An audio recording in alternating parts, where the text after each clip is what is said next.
ইস কি যে গরম পড়ছে, একটু বাতাসও নেই। ম্যাডাম ডাব নেবেন? আমার গাছের ডাব, অনেক ভালো ডাব, নেন না একটা ডাব। তাছাড়া সকাল থেকে আমার একটা ডাবও বিক্রি হয়নি, নেন না একটা ডাব।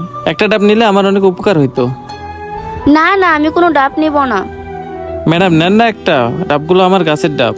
তাছাড়া ডাবগুলো অনেক ভালো, এই গরমের ভিতর ডাবগুলো খেয়ে আপনি অনেক তৃপ্তি পাইবেন। দেই না একটা ডাব ম্যাডাম।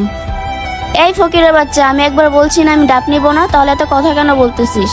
তোকে ভালোভাবে বলতেছি, তুই আমার চোখের সামনে থেকে চলে যা। রিয়াজ, তুই এইখানে? রিয়াজ, আমি তো কিছুই বুঝতে পারতেছি না, তোর এই অবস্থা কেন? ভাই আমার কথা বাদ দেন, আপনি ইন্ডিয়া থেকে কবে আসলেন? আরে কি ব্যাপার, এরা দুজন দুজনকে চিনে নাকি এভাবে কথা বলতেছে?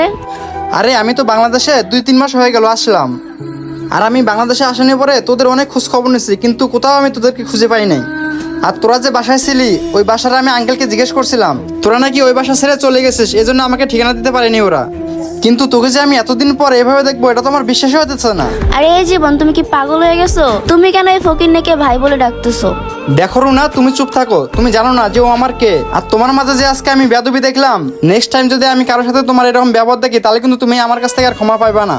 কি আমি তোমার সাথে বেয়াদবি করতেছি? 1 মিনিটের ব্যবধানে রাস্তার ছেলেটা আপন হয়ে গেল আর আমি পর হয়ে গেলাম।